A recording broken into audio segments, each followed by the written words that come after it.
I have, let's say, 10 ideas, 100 ideas, how to choose between them, because every idea can have a huge impact on customers, because we have, like, it's a company, it's $1 billion company or more. I mean, two thoughts on that. One, we had a bit of an experimentation process. There's a process talking to customers, process by ideation and implementing stuff, and we could get into that. So, there is a process. If you have 10 ideas, well, how is it that you actually solve that?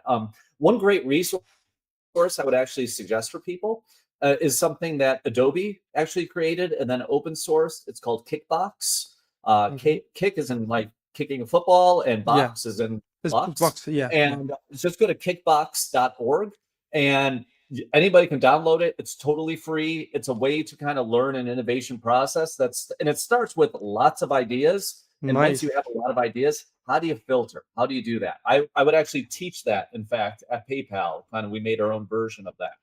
And I would teach that. But that's something anybody can use out there and use with their own teams, or frankly, even just go through it themselves. Um, so there's a lot of different, that was just one way we came up with innovations.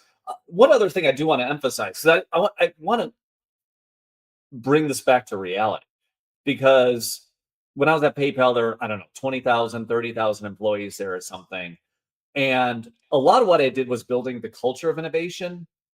And it didn't necessarily mean that every single one of those 20,000 people were like working on robot projects and other things that were like well outside of, like, I don't want to convey that. There were people working on robots that Yeah, were yeah. completely outside of their regular day jobs at PayPal. We did have that.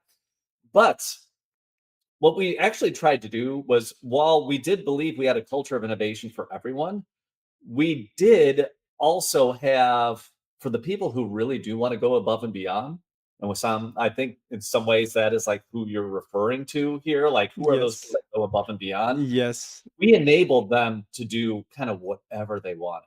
So, just talking about robots, we had innovation labs kind of all over the globe. I think I bought like half a dozen of these robots Wow. that were, you could program them using ROS, which was a fairly intuitive programming language, and build different things.